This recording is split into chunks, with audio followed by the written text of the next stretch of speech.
Bonjour à tous les amis, j'espère que vous allez tous très bien. Nouvelle vidéo aujourd'hui, l'analyse de ce gros match de Ligue des Champions, Newcastle vs Paris Saint-Germain. Évidemment, vous le savez maintenant, je me suis trompé dans mon prono, même si ça avait bien commencé avec un but d'Almiron très tôt dans le match. Mais bon voilà, après c'est parti un peu en cacahuète, donc voilà. C'est ma première vidéo analyse, donc n'hésitez pas à me dire en commentaire comment est-ce que je pourrais m'améliorer, etc. Donc voilà, on va commencer. Et donc, bah voilà, directement, on a senti un Newcastle qui allait presser très haut, très vite dans cette rencontre. Voilà, notamment ici, donc c'est directement la première minute. Skriniar qui est au ballon, et on voit déjà qu'il y a déjà 1, 2, 3, 4, 5, 6 joueurs dans la moitié adverse du Paris Saint-Germain, mais quand même on a senti que le Paris Saint-Germain était à l'aise avec le pressing de Newcastle, notamment avec les deux bons pivots Zaïre Emery et Ugarte. Franchement ça sortait plutôt bien. Non franchement c'était vraiment très intéressant de les voir dans ce style là, ça sortait vraiment plutôt bien du pressing tout simplement. Donc voilà franchement c'était plutôt intéressant. Mais encore une fois ici, là ici, donc 2 minutes 20, on voit quand même encore qu'il y a cette ligne là ici de Newcastle avec 4 et avec Gordon et Isaac ici devant. Donc ouais franchement, directement Newcastle, ils viennent montrer qu'ils sont pas là pour attendre le PSG, ils sont là pour les prendre à la gorge directement. Et en fait à chaque fois le pressing se déclenchait sur une passe en retrait. Ici je crois que c'est Marquinhos qui fait la passe en retrait vers Donnarumma. Bam, là vous voyez tout de suite, clac. Gordon, Almiron et Guimarães je crois, avec Isaac qui vient faire le pressing directement.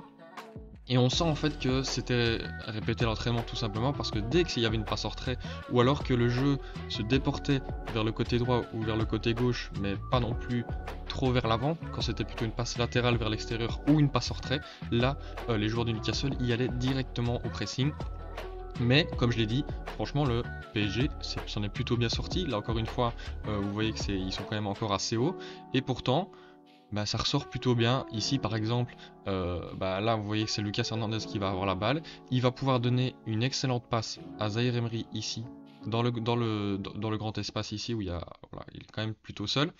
Il va pouvoir porter le ballon, aller de l'avant, et ça c'était vraiment très sympa. Zaïre Emery, franchement très bon match aussi encore une fois de sa part, surtout dans la prise d'espace, etc.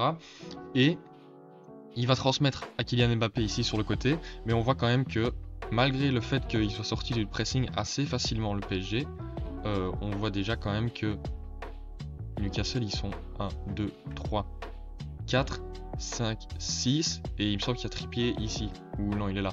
Donc ils sont à 6 contre 5 alors que initialement ils étaient à 5 contre 3.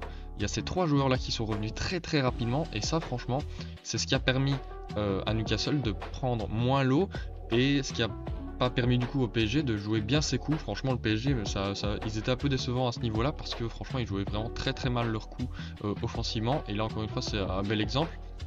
Mais comme j'ai dit, normalement Trippier il est défenseur, Trippier il est là, mais il manque quelqu'un ici parce que là il y a Dembélé, c'est Dan Burn le défenseur gauche, normalement c'est Dembélé, s'il prend le grand espace ça fait très mal. Et Mbappé va trouver ce grand espace en faisant un superbe centre ici, comme vous pouvez le voir, superbe centre ici sur le deuxième poteau pour Dembélé, et là encore une fois, il va se retrouver seul, mais il va pas cadrer sa frappe. Sa frappe, c'est un peu compliqué en même temps. Il va faire une frappe un peu comme ça, clac, qui va raser le poteau de Nick Pope, mais c'est pas dedans. On peut pas trop le vouloir parce que voilà, c'est quand même une frappe compliquée en un temps, mais voilà déjà une grosse occasion quand même pour le PSG au bout de 4 minutes parce qu'ils se sortent très bien du pressing. Franchement, non, franchement très très très très sympa et on voit que il progresse de jour en jour à ce niveau-là. Donc voilà, c'était je pense plutôt encourageant sur les premières minutes de voir que le PSG ne subissait pas le pressing de Newcastle et arrivait à très bien sortir. Là encore une fois à la 8ème minute de jeu, il y a encore ici 1, 2, 3, 4, 5 joueurs de Newcastle très haut. Et comme je vous l'ai dit, une fois qu'il y a une passe en retrait, ça prend tout de suite le pressing et ils vont sauter à la gorge des joueurs du PSG. Ici encore une fois Gordon on voit très bien. Après ça va très bien jouer Hakimi etc. Là encore une fois passe en retrait vers Donnarumma. Qu'est-ce qui se passe? Clac, on vient faire le pressing directement. Clac clac. Isaac ici, clac clac, directement. En fait, dès qu'une passe en retrait était jouée, c'était le déclencheur, c'était l'élément déclencheur tout simplement de ce pressing de Newcastle. Et voilà, franchement, très sympa. Et bah voilà, comme je l'ai déjà dit, le PSG s'en sort plutôt bien. Est-ce que ça leur a joué un tour par après le fait de bien contrer leur pressing? Je ne sais pas, mais encore une fois ici, très haut pressing de Newcastle, même de Dan Burn qui va chercher très haut Dembélé ici. Et là on va avoir un très beau jeu d'espace, etc. Parce qu'il va tout simplement la mettre à Zaïre Emery dans un espace qui est franchement très sympa. En fait, il va continuer à avancer ici.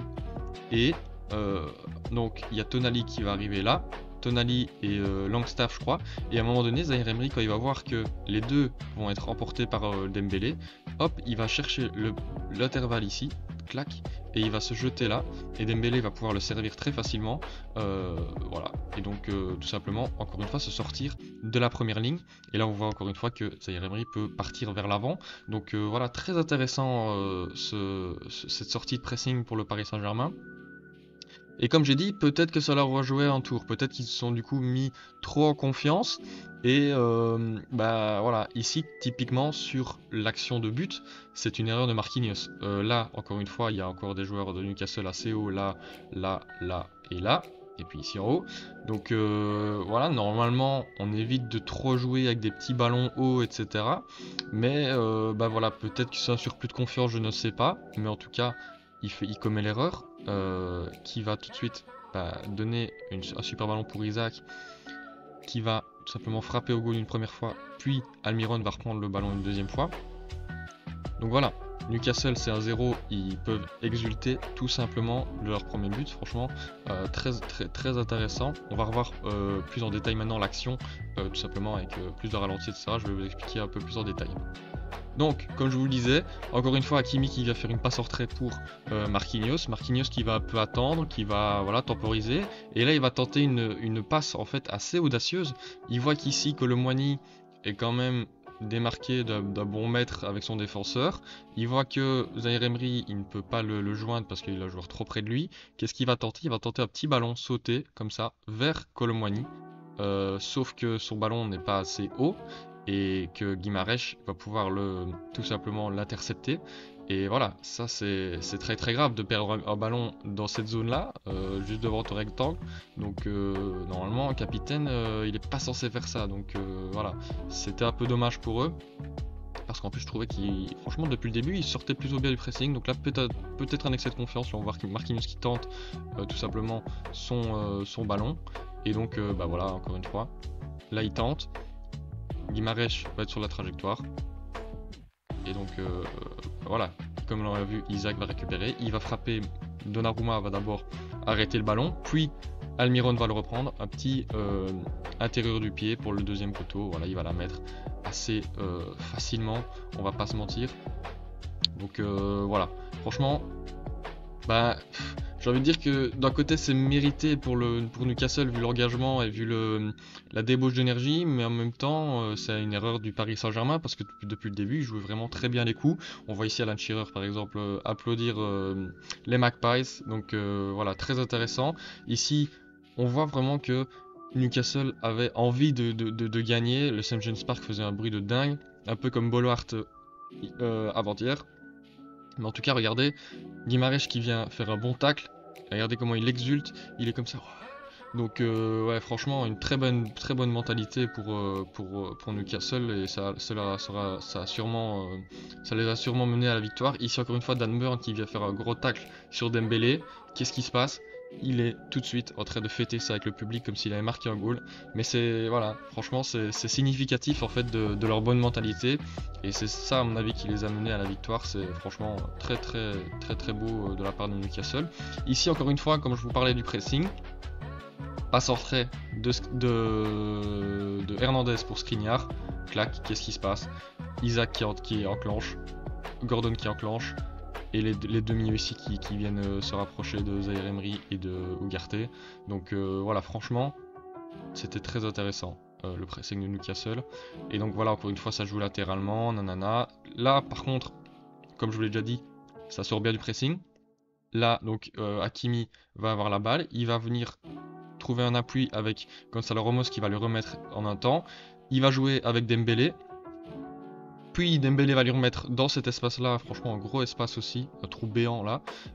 Il va lui mettre dans cet espace-là. Donc voilà, franchement très bien joué aussi. Une belle sortie de balle du Paris Saint-Germain. Là il joue, voilà. Il peut attaquer tout cet espace-là, Kimi, bien à l'aise. Il peut porter la balle, il peut tout attaquer tranquillement. Il va aller transmettre à Kylian Mbappé. Voilà, qui se trouve assez seul. Mbappé qui va venir joindre Kolo Muani, mais encore une fois, comme je vous l'ai dit, la mentalité de Newcastle, la débauche d'énergie, ils sont déjà repliés. Malgré le fait que Hakimi, avec ses 1-2, etc., ait battu la première ligne, regardez, ils sont 1, 2, 3, 4, 5, 6, 7 dans ce rectangle au moment du centre. Donc voilà, c'est comme s'il n'y avait pas eu de bonne sortie de balle finalement. Et regardez, bon là, Kolo Muani va centrer, c'est un peu en retard par rapport à tout le monde. Et puis là, il y a 6 personnes dans le rectangle qui vont pouvoir intercepter cette balle. Et ça va être Fabian Schär, Fabian Schär qui va dégager ce ballon. Donc voilà, en tout cas, le PSG était très intéressant dans sa sortie de balle. Encore une fois, on voit que Newcastle est dans une position d'attente en fait, tout simplement pour enclencher son pressing. La ligne de 5 avec Isaac en pointe, bah voilà, franchement c'était très sympa, mais encore une fois, ils vont pouvoir bien s'en sortir parce que il y a une très bonne passe trouvée de Skriniar ici dans l'intervalle avec Zaïre Emery, encore une fois, très bonne passe ici dans l'intervalle. Il va pouvoir se retourner, faire un bon contrôle orienté encore une fois, se projeter dans le grand espace et là il va enclencher une frappe. C'est une bonne initiative de sa part franchement, parce qu'il y a quand même des appels de Gonzalo Ramos, d'Mbappé, mais il va enclencher une frappe qui va passer pas si loin que ça, franchement à 1 mètre plus ou moins du goal. Donc voilà, petit frisson du côté de Newcastle. Ici encore une fois, moi j'ai cru que ça allait être goal. Franchement, on avait dit que les coups de pied arrêtés ça allait être très dangereux pour le Paris Saint-Germain avec le bon tireur qui est Kieran Trippier. Là typiquement, corner, bizarrement. Il y a un truc répété à l'entraînement, il le donne en retrait à Fabian Schär. Fabian Schär peut ajuster une frappe qui va passer juste à côté de la cage de Donnarumma, comme vous pouvez le voir ici. Donc voilà, petite frayeur pour le Paris Saint-Germain qui a failli se faire mener 2-0 après 25 minutes. Donc voilà, franchement, on avait dit que les coups francs ça allait être très très très tendu pour Paris Saint-Germain. Et ben voilà, le deuxième but il vient d'où? Il vient d'un coup franc tiré encore une fois par Kieran Trippier. Premièrement, ça va être une tête de Lascelles, je crois. Apparemment, c'est une phase assez litigieuse parce qu'il il la touche de la main, donc voilà, c'est assez bizarre. Donc coup franc, tête de Lascelles. Il va y avoir un petit cafouillage, ça va être repoussé par Donnarumma. Il y a ici un joueur qui va la récupérer, qui va vouloir frapper dans un premier temps. Repoussé encore une fois par Donnarumma. Tonali va lui remettre ici. Là, vous voyez la balle, il va lui remettre là. On a longtemps cru qu'il était hors jeu. Donc après, il va mettre un petit ballon sauté pour Dan Burn. Là, on va pas se mentir que voilà, Dan Burn il fait 2 mètres, il a juste à la mettre dedans. Voilà, c'est ce qu'il fait. Et donc voilà, c'est la phase litigieuse. Est-ce que pour vous, il y a une main fautive de Lascelles ici? En tout cas, il la touche de la main, ça c'est sûr. Parce qu'après, on voit que sa main part vers l'arrière. Moi je suis d'avis à dire que en fait on n'arrive pas bien à distinguer si la touche de la tête avant que ça touche sa main, mais en tout cas moi dans le cas où le ballon touche d'abord sa tête avant sa main, il n'y a pas de faute de main. Par contre si on voit que ça touche aucune partie de son corps avant sa main, pour moi il devait revenir là-dessus. Donc voilà, j'arrive pas trop à distinguer, mais apparemment de ce que j'ai vu après, il n'aurait pas touché le ballon avec une autre partie de son corps avant sa main, donc pour moi le goal aurait dû être annulé. Est-ce que ça aurait changé quelque chose au match? Je ne sais pas, vu que voilà, c'est compliqué à prédire, mais en tout cas ce qui est sûr c'est que le Newcastle avait une bien meilleure mentalité que le PSG, et voilà, finalement c'est peut-être le destin qui a donné ce but pour Newcastle, pour les féliciter de leur mentalité. Mais en tout cas voilà, on a longtemps cru au hors-jeu. Ici, on voit bien que la balle a dépassé le goal, hein, et donc le hors-jeu, bah voilà. Marquinhos couvrait avec son pied. Donc ça fait potentiellement 2 fautes. Évidemment, là, hors-jeu, ça peut pas être considéré comme une faute, mais c'est lui qui fait la mauvaise relance, c'est lui qui couvre le hors-jeu. Donc voilà, c'est un peu un match sans pour Marquinhos, mais en tout cas, voilà. Mi-temps 2-0, but de Almiron à la 17ème et but de Dan Burn à la 39ème. Donc voilà, voilà, ça, il rentre au vestiaire assez mécontent, je pense, le PSG. Et moi, je me suis dit peut-être qu'à la mi-temps, ça allait voilà, leur permettre de reprendre leurs esprits et de les voir un peu plus conquérants. Et voilà. Bah, finalement, après 5 minutes de la deuxième mi-temps, on voit déjà que Kolo Muani, Ramos, ça va pas du tout aller ensemble. Trop de justesse, trop de manque de justesse technique. Ici, là, typiquement, un ballon de la défense vers Kolo Muani, il contrôle sa balle. Ok, ça va pour le moment.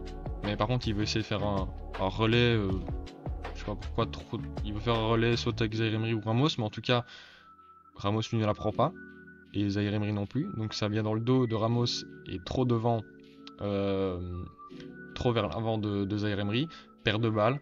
La balle est redonnée à la défense à Fabian Schär, qui va pouvoir donner une super passe ici dans l'intervalle à Almiron. Donc voilà, très intéressante cette passe. Il va pouvoir avancer, la donner à Trippier ici dans l'espace. Puis ici, il y a peut-être un manque de communication, en tout cas je sais pas, mais bah, il y a ce joueur-là qui va être tout seul dans le milieu, alors que bah, normalement ça doit être à Ugarte de le prendre. Alors est-ce que ça devait être Mbappé, qu'on va le voir après sur l'image, de faire de donner des échanges et venir gêner la relance de Trippier, parce que Hernandez lui logiquement il est sur Almiron, et Ugarte bah, finalement comme Mbappé fait pas son travail, il va sur Trippier, sauf que ça donne un espace complètement béant ici pour donner une bonne passe. En plus on connaît la qualité de passe de Trippier, donc il va la donner assez facilement. Donc voilà, et c'est ça qui amène le troisième but. Vous voyez ici la passe, bam, clac, ici. Magnifique passe. Et en même temps, elle est assez facile à faire parce que bah, il a tout le temps qu'il veut, il a l'espace qu'il faut. Donc voilà, comme je dis, Mbappé peut-être qu'il devait donner le change et empêcher la relance parce que bah voilà, il y a un homme tout seul du coup. Et bah c'est cet homme-là qui va inscrire le troisième but pour Newcastle. Une frappe assez forte, très voilà, je m'attendais pas à ce qu'il frappe dans cette position-là, mais bon, il a tenté et ça a bien réussi parce que Donnarumma se trouve complètement. Ça touche son gant et ça revient dans le goal. En fait, la main n'était pas du tout assez ferme, comme vous pouvez le voir. Il vient frapper avec le poing et ça touche son bras et puis voilà, ça revient dans le goal. Donc en tout cas, 3-0 après 50 minutes de jeu. Là, on se dit tous que bah, c'est mort hein, pour le Paris Saint-Germain. Et puis finalement, après 5 minutes, 5 minutes après avoir pris le troisième goal, il y a un goal pour le Paris Saint-Germain d'une superbe balle de Zaïre Emery qui va donner un super bon ballon ici, ballon sauté pour Lucas Hernandez. Donc voilà, franchement très intéressant cette passe de Zaïre Emery et cet appel de Lucas Hernandez. Donc voilà, hop, il va faire son petit ballon pour la tête de Lucas Hernandez, là il a plus qu'à la mettre. Heureusement qu'il la met. Voilà, il vient décroiser pour Nick Pope. Donc voilà, 3-1. On se dit peut-être que le PSG va réagir, va peut-être revenir à 3-3. Bon voilà. En tout cas, ils n'ont pas réussi à marquer le deuxième goal. Ça aurait pu être ici un super bon ballon à trouver dans la profondeur pour justement Ousmane Dembélé contre Dan Burn, qui est un des moins rapides, je crois. Donc pour moi, là, quand tu t'appelles Dembélé, que tu as une pointe de vitesse, que tu as les deux pieds, tu dois marquer ce goal. Malheureusement, bah pour le moment là, il va s'amener tout près du goal et puis bah, ça va être Lascelles qui va reprendre et qui va le gêner pour tirer. Donc voilà, c'est encore une fois une occasion pour Dembélé gâchée parce que pour moi il doit marquer avec sa vitesse. Il peut pas se permettre de rater ça et puis ça aurait pu donner 3-2 à la 68e et là ça relance complètement le match. Mais bon voilà, toujours 3-1. Et puis bah, le dernier but de ce match, il revient encore une fois et ça montre que l'engagement de Newcastle s'est fait de la première minute à la dernière. Parce qu'ici, encore une fois, long ballon vers le Gonzalo Ramos. Fabian Schär qui surgit directement, qui vient surgir là, qui vient intercepter cette balle magnifiquement. Et puis, du coup, il a la balle, il va la transmettre à Murphy. Murphy qui va lui retransmettre dans cet espace ici. Et puis là, on va assister à une frappe je pense on aura rarement vu. Une frappe magnifique en glissant. Voilà, vous voyez qu'il ne touche plus le sol quasi. Donc là, il glisse et il vient envoyer un parpaing dans la lucarne de Donnarumma. Voilà, Donnarumma, il ne peut pas faire grand chose là-dessus. Fabian Schär qui vient vers ouais, super goal. Voilà, ici dans la lucarne. Voilà, bah écoutez, Newcastle peut exulter. Franchement, 4-1 face au Paris Saint-Germain. Il va falloir faire très attention pour le Paris Saint-Germain. Heureusement, Milan et Dortmund, ils ont partagé sur le score de 0-0.